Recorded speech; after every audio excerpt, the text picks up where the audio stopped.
Hello, मैं सौरभ लोधी। इस video को देखने सुनने वालों को प्रणाम, सत श्री अकाल, नमस्ते और जय श्री राम।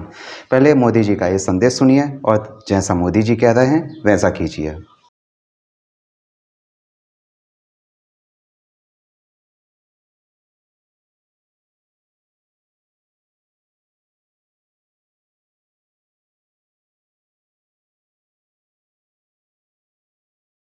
इस वीडियो में बात करेंगे कांग्रेस की राजनीति के बदलते केंद्र के ऊपर। सबसे पहले ये देखना चाहिए कि कांग्रेस को सत्ता पर बनाए रखने वाले और कांग्रेस के साथ में राजनीतिक सौदेबाजी करने वाले लोग कौन थे या समूह कौन थे। ऐसे में देखा जाए तो कांग्रेस को सत्ता में बनाए रखने वाले दो राजनीतिक वर्ग थे। खास तौर पर उसमें से एक वर्ग जो धर्म के नाम पर अर्थात इस्लाम के नाम पर राजनीति करने वाले लोग थे, जो मौलाना, मौलवी, मुस्लिम और खिलाफत के समर्थक थे। नंबर 2, वामपंथी विचारधारा से प्रभावित लोग जो राजनीतिक दूरदर्शिता से अनभिज्ञ थे। याद रखिए कि भारत में वामपंथी विचारधारा का उदय प्रसार प्रथम विश्व युद्ध 1914 से 1919 के बाद में हुआ था। मुस्लिम भारत को 2 टुकड़ों में बंटवा चुके थे और वो इस्लामिक राजनीति में माहिर थे और राजनीतिक सौदेबाजी में बहुत आक्रामक थे। दूसरी तरफ वामपंथी विचारधारा भारत में अपने प्रारंभिक चरण में थी और उसे मुस्लिम और रूस का सहारा लेना पड़ा था और उनकी राजनीति विचार पर प्रारंभ में रूस और इस्लाम का प्रभाव देखा जाता था और रूस के विघटन के बाद उनकी राजनीतिक विचारधारा चीन और मुस्लिमों पर निर्भर रह गई। जो आज आप देख सकते हैं कि कोई भी वामपंथी होगा वो एक तरफ चीन का, दूसरी तरफ मुसलमानों का समर्थन करता रहेगा। और जो यदि आप प्राचीन वामपंथी लेफ्टिस्ट मार्क्सवादी देखेंगे तो वो पहले रूस के समर्थन में बात करेंगे, इस्लाम के समर्थन में बात करेंगे, मुस्लिमों के समर्थन में बात करेंगे और बाद में वो भारत और हिंदू का विरोध करते हुए आपको नज़र आ जाएंगे। एक बात गौर करने वाली ये है कि मुस्लिमों ने वामपंथी विचारधारा मानने वाले हिंदुओं को इस आधार पर अपना समर्थन दिया कि वे हिंदू राजनीतिक तौर पर मुस्लिमों का विरोध नहीं करेंगे। जो आज भी देखा जाता है कि वामपंथी समूह खुद को धर्मनिरपेक्ष अर्थात हिंदू विरोधी बताता है, मुस्लिमों की गलत मांगों, बातों, विचारों का खुलकर समर्थन करता है, इस्लामिक आतंकवाद, आपराधिक साजिशों, षड्यंत्रों का खुलकर समर्थन करता है, मुस्लिमों इस्लाम की खराबी को बचाने के लिए या उसे सही बताने के लिए काल्पनिक हिंदू कुरीतियों की बात करता हुआ आपको नज़र आ जाएगा, यानी दिख जाएगा। कांग्रेस ने अपनी राजनीति में कुछ ऐसी नीतियां बनाई हैं जो उसने सिर्फ मुस्लिमों के साथ में साझा की हैं। यदि आप कांग्रेस की कार्यप्रणाली, राजनीतिक विचार, व्यूह रचना और बयानों को खुलकर देखेंगे या उनका बारीकी से अवलोकन करेंगे तो आपको ऐसा लगेगा कि ये बयान या जो आप सुन रहे हैं वो कांग्रेस की आंतरिक सहमति का हिस्सा है, ताकि मुस्लिम उसको नियमित तौर पर और पूरी तरह से समर्पित होकर वोट करते रहें। और कांग्रेस जब सत्ता पर आएगी तो कांग्रेस राजनीति में लोकतंत्र, संविधान, कानून, न्याय व्यवस्था का इस्तेमाल करके और भारत के आर्थिक प्राकृतिक संसाधनों का उपयोग करके मुस्लिमों को उसका उपहार उनके बदले में देगी। जैसे कि कांग्रेस चुनावों में के दरमियान सब वर्गों की बात करती है, परंतु जब सत्ता में लौटती है तो सिर्फ मुस्लिमों के लिए ही काम करती हुई नजर आती है। दूसरे नंबर पर हिंदू और भारत विरोध जारी रखेगी ताकि मुस्लिमों के वोट नियमित तौर पर उसे प्राप्त होते रहें। तीसरे नंबर पर हिंदुओं के विभाजन, विघटन और हिंदुओं को हतोत्साह करने के लिए सेक्युलरिज्म, अल्पसंख्यक कार्ड का इस्तेमाल करके नियम और कानून बनाती है और बना चुकी भी है और मुस्लिमों को किसी भी कानूनी सज़ा से बचाने के लिए वो किसी भी हद तक चली जाती है। यदि आपने देखा होगा कि अफजल गुरु और याकूब मेमन के केस में देखा होगा कि किस तरह से ढोंगरेस के वकील उसको बचाने के लिए सुप्रीम कोर्ट को आधी रात में खुलवा लेते हैं। रिसेंट का किस्सा है तीस्ता सेतलवाड़, जो एक मुस्लिम है और जिसने हिंदुओं को, गुजरात को, नरेंद्र मोदी को और गुजरात बीजेपी को बदनाम करने के लिए, उनके खिलाफ साजिशें तैयार करने के लिए ढोंगरेस का खुलकर साथ लिया। और जब वो पकड़ी गई, कानूनी पचड़े में पड़ी, तो उसके लिए सुप्रीम कोर्ट के मियाँ लॉर्ड ने तुरंत सुनवाई जारी रखने का आदेश दे दिया। ढोंगरेस देश के संसाधन, कानून व्यवस्था, लोकतंत्र का इस्तेमाल करके मुस्लिमों को अपने पक्ष में करेगी और हिंदुओं का राजनीतिक, मानवीय विकल्प भी छीन लेगी। यदि आपने देखा होगा कि जब डॉक्टर नारंग दिल्ली में, कन्हैया लाल राजस्थान में, कमलेश तिवारी उत्तर प्रदेश में और साथ में उमेश कोल्हे महाराष्ट्र में इस्लामिक आतंकवादियों, इस्लामिक भीड़, दंगाइयों की भीड़ के हत्थे चढ़े, जबकि उनका कोई भी दोष नहीं था, वो अपने freedom of expression, freedom of speech का इस्तेमाल कर रहे थे।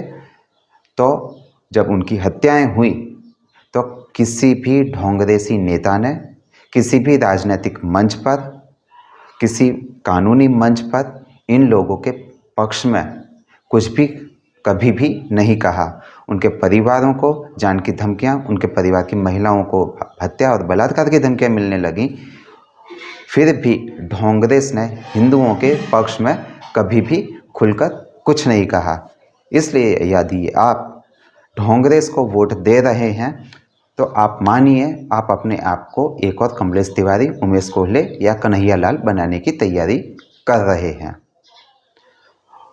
ढोंगरेस ने सत्ता को अपने पास बनाए रखने के लिए गरीबी, बेरोजगारी का मुद्दा बहुत चलाया, परंतु जब उसे ऐसा लगा कि एक ही मुद्दे पर अब बार बार सरकार बन नहीं सकती है या उसकी राजनीतिक दुकानदारी में ग्राहक आना कम हो रहे हैं, तो उसने सिर्फ हिंदुओं को भ्रमित करने के लिए स्वास्थ्य, सड़क, ढांचागत सुविधाओं जैसे कि पुल, बांध, सड़क, रेलवे, विमान, पोर्ट और खेती की एक नई राजनीतिक खिचड़ी बनाई और चुनाव में सिर्फ हिंदुओं के लिए पिरस के रख दी।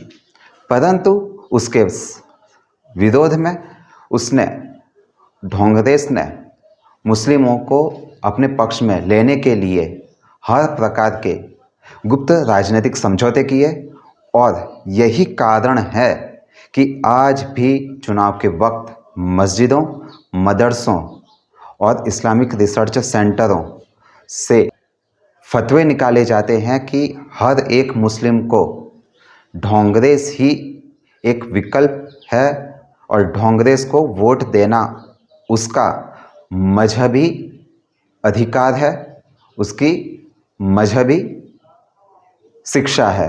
जब राजनीति में ढोंगरेस के विकल्प में जनसंघ आया और उसके बाद में बीजेपी आई, तो उसने चुनावों में सेक्युलरिज्म, हिंदू मुस्लिम भाईचारा, गंगा जमुनी तहजीब, किसान, गरीब, मजदूर, श्रमिक और मुस्लिम तुष्टीकरण का खुलकर इस्तेमाल किया। और आपने देखा होगा कि इसमें से कुछ चीज़ें लेफ्टिस्ट, कामपंथी विचारधारा में मानने वाले लोग और संगठन भी इस्तेमाल करते हैं। इसलिए यदि आप बहुत गौर से देखेंगे तो ढोंगरेस का जो सोशलिस्ट या सोशलिज्म है वो हकीकत में वामपंथी और इस्लामिक विचारधारा का बहुत कुरूप और हिंदुओं और भारत के लिए खतरनाक मिश्रण की तरह काम करता है। अब जब वो राजनीति में प्रादेशिक पक्षों से खुद के लिए मुकाबला होते देखकर चिंतित होने लगी, तो ढोंगरेस ने प्रादेशिक भाषा, प्रांतवाद, राज्य की संस्कृति के नाम पर भारत की राजनीति में एक और विभाजन, विघटन को प्रस्तुत किया, उसका इस्तेमाल किया और इसे राजनीति में एक जरूरी अंग बनाकर रख दिया। परंतु यदि आप देखेंगे कि प्रादेशिक भाषा, प्रांतवाद या राज्य की संस्कृति के नाम पर उसने सिर्फ हिंदुओं को विभाजित किया, विघटित किया और साथ में हिंदुओं के प्रति नफरत को बढ़ाया। इसलिए आप देखेंगे कि साउथ में हिंदी के प्रति गुस्सा है, नफरत है। उत्तर प्रदेश के या बिहार के मजदूरों को महाराष्ट्र में या साउथ में परेशान किया जाता है, प्रताड़ित किया जाता है। परंतु आप देखेंगे कि प्रांतवाद, प्रदेशवाद और राज्य की संस्कृति के नाम पर उसने नफरत की राजनीति और राजनीतिक बदले को राजनीति में इंट्रोड्यूस करवा दिया, पदार्पण करवा दिया। और आज देखा जाता है कि पश्चिम बंगाल में या तमिलनाडु में जिस तरह से करुणानिधि ने जयललिता के साथ, जयललिता ने करुणानिधि के साथ में, और वामपंथियों ने कांग्रेस और तृणमूल के साथ में, और तृणमूल ने कांग्रेस और वामपंथी कांग्रेस के साथ में जिस तरह से अपने राजनीतिक बदले को पूरा किया है, वो कांग्रेस की ही राजनीति की देन है। कांग्रेस ने अपने आप को राजनीति के शीर्ष पर बनाए रखने के लिए हिंदुओं को विभाजित और विघटन करने वाली राजनीति का मोहरा बना दिया, उनके ऊपर प्रयोग किया और साथ में हिंदुओं को भटकाने के लिए या खुद से सवाल पूछने से रोकने के लिए चुनावी रैलियों में उसने सड़क, अस्पताल, स्वास्थ्य, शिक्षा, महंगाई, बेरोजगारी जैसे मुद्दों पर हिंदुओं को बहलाना चालू किया। और सत्ता में आने के बाद उसने ऐसे कानून बनाए जो सिर्फ मुस्लिमों के फायदे के लिए थे, जो संविधान, लोकतंत्र का खुलेआम तौर पर द्रोह था। जैसे कि 1954 का वक्फ अधिनियम नेहरू की सरकार के द्वारा लाया गया, 1992 का अल्पसंख्यक आयोग देख लीजिए, या 2011 का सांप्रदायिक हिंसा विरोधी कानून अधिनियम जो प्रस्तावित था, परंतु बीजेपी के विरोध के कारण वो प्रस्तावित ही रह गया। वरना यदि वो कानून बन जाता तो आज कौमी दंगों के दरमियान मुस्लिमों के द्वारा हिंदू महिला, लड़कियों, बच्चियों के साथ में दुष्कर्म को मुस्लिमों का संवैधानिक अधिकार बनाकर प्रस्तुत कर दिया जाता। जैसे जैसे समय बीतता गया और कांग्रेस को लगा कि वो अब गठबंधन खुद के बलबूते पर सरकार नहीं बना सकती है या सत्ता में नहीं आ सकती है, तो उसने वो खतरनाक रास्ता चुना जो सिर्फ अभी तक अंडरवर्ल्ड के माफिया डॉन इस्तेमाल करते हैं। और वो रास्ता ये है कि, और आपने देखा भी होगा सार्वजनिक जीवन में, व्यक्तिगत जीवन में, समाचार पत्रों में देखा, पढ़ा, सुना होगा कि जैसे कि अफवाह फैलाना, जैसे कि आपने देखा होगा कि सीए, एनआरसी, किसान आंदोलन, SC ST एक्ट के वक्त कांग्रेस, उसके समर्थकों ने किस तरह से अफवाहें फैलाई थी। मध्य प्रदेश में दंगे हुए थे, उत्तर प्रदेश में दंगे हुए थे। SC एक्ट की नाबूदी के जो सुप्रीम कोर्ट का आदेश था, उस पर समीक्षा करने का आदेश था, तो उसने, कांग्रेस ने अफवाह फैला दी थी कि SC ST एक्ट नाबूद यानी खत्म करने जा रही है मोदी सरकार। पुलिस न्याय व्यवस्था को धमकाकर खुद के पक्ष में लेना। तीसरे नंबर पर हिंदुओं के प्रति अपराधों को बढ़ावा देना, उन अपराधों के विरोध में कुछ ना बोलना जो हिंदुओं के खिलाफ गिरोह की तरह अंजाम दिए जा रहे हों। 4, हिंदू लड़कियों को, महिलाओं को संगठित अपराध गिरोह की भेंट चढ़ने देना, उनके खिलाफ कुछ ना बोलना, जैसे कि लव जिहाद।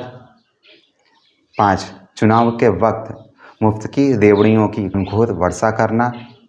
नंबर 6, हिंदू विभाजन के लिए नए नए राजनीतिक हथकंडों को अपनाना।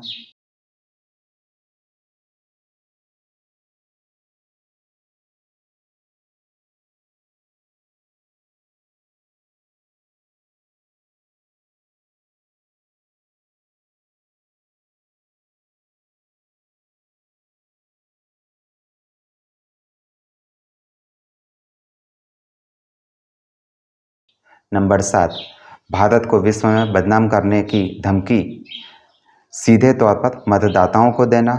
नंबर 8, भारत को आर्थिक राजनीतिक हितों के खिलाफ धमकी वाला आचरण करना। नंबर 9, मुस्लिमों को शहर व राज्यों में हिंसा आतंकवाद के लिए उकसाना।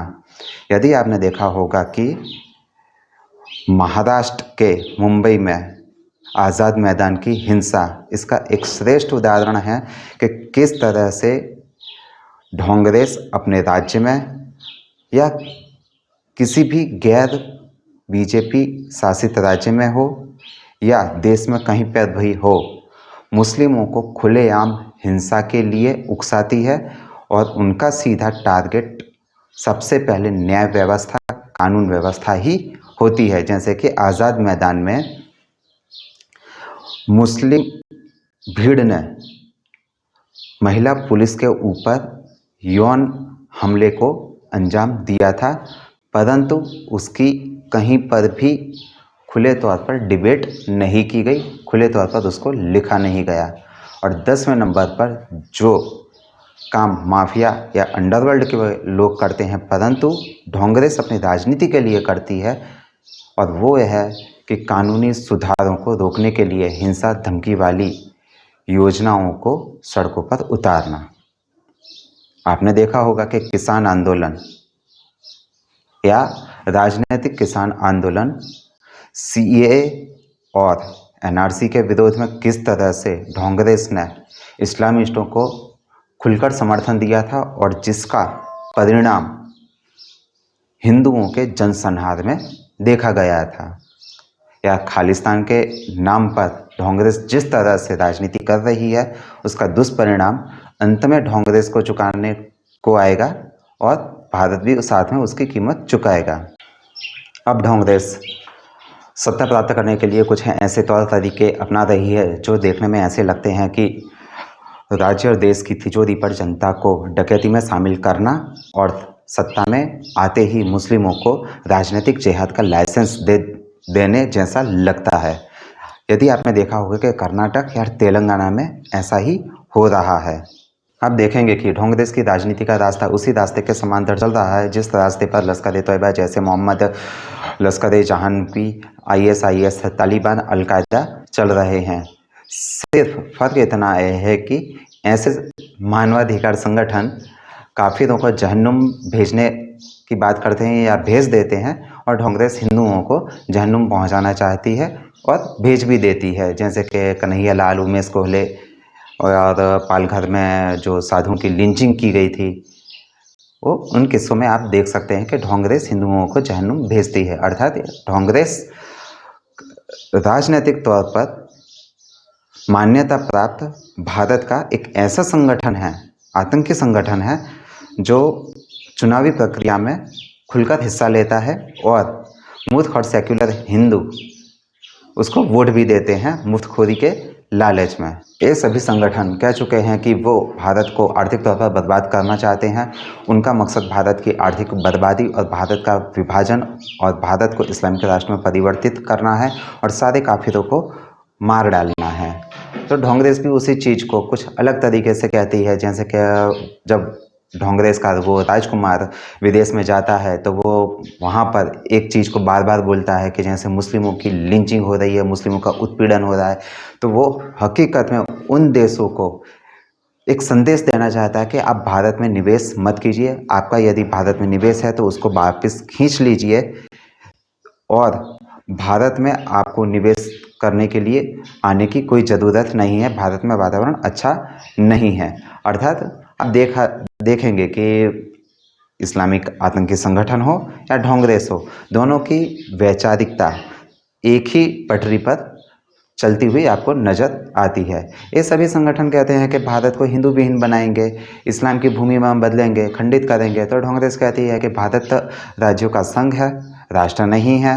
हिंदू हिंसक और असहिष्णु है, कट्टर है, नफरती है, वो नफरत को फैला रहा है और हिंदू लश्कर-ए-तोयबा से ज़्यादा खतरनाक है। ढोंगरेस को सत्ता पर वापस लाने के लिए या सत्ता पर टिकाए रखने के लिए जो शक्तियाँ काम करती हैं उनको पहचानने की ज़रूरत है।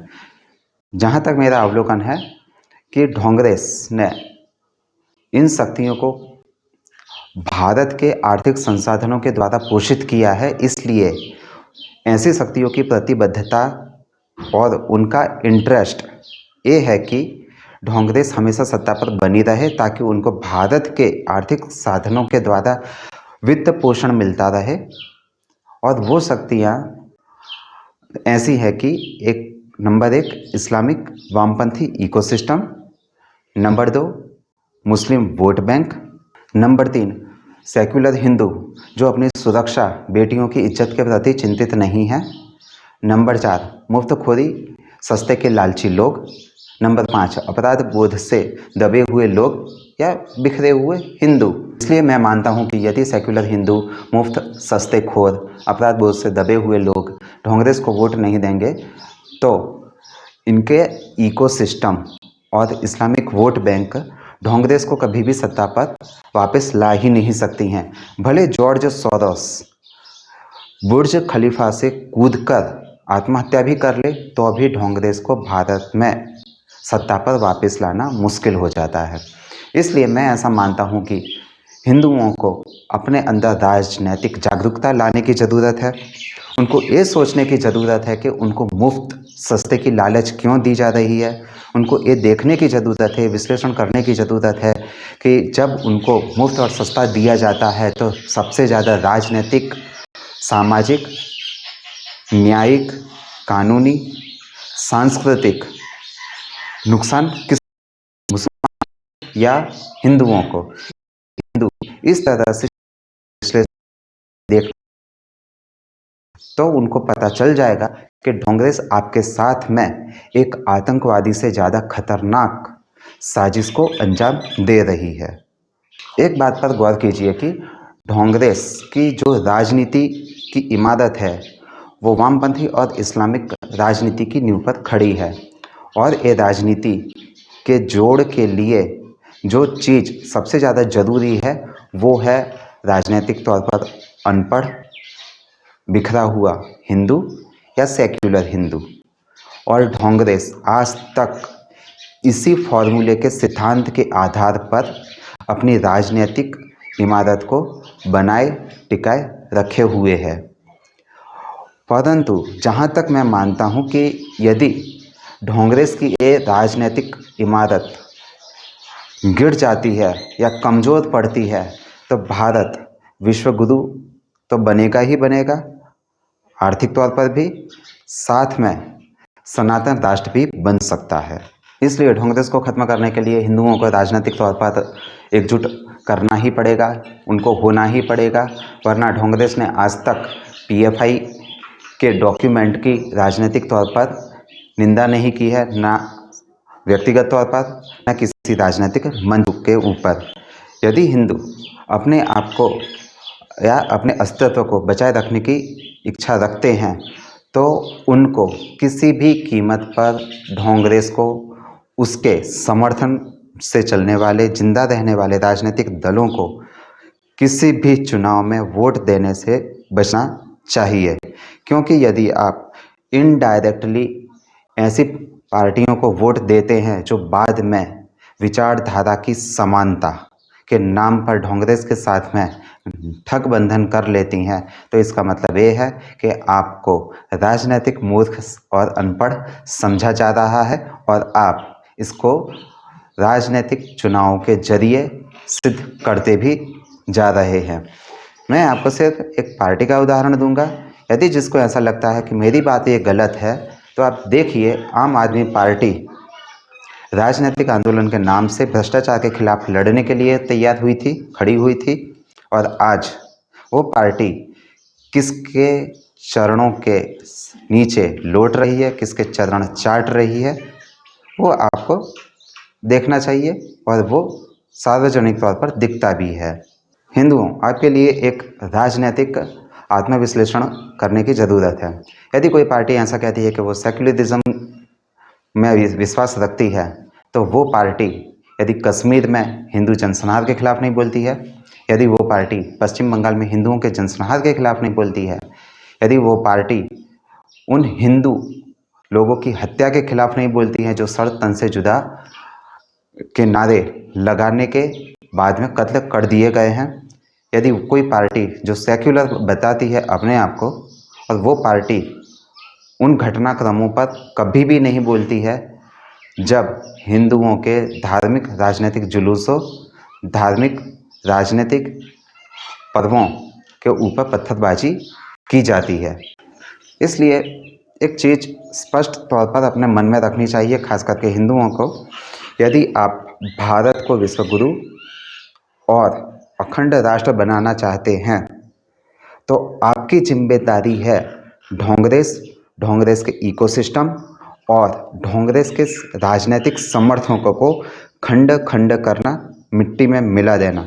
फिर और इसके लिए आपको कहीं ना कहीं चुनाव में मौका मिलता है और आपको ये प्रण करना ही चाहिए कि जब तक कांग्रेस खंड खंड नहीं होगी, अखंड राष्ट्र, अखंड भारत, सनातन भारत नहीं बन सकता है। वीडियो को देखने के लिए धन्यवाद। फिर से एक बार कहूँगा, जय श्री राम, नमस्ते। और अंत में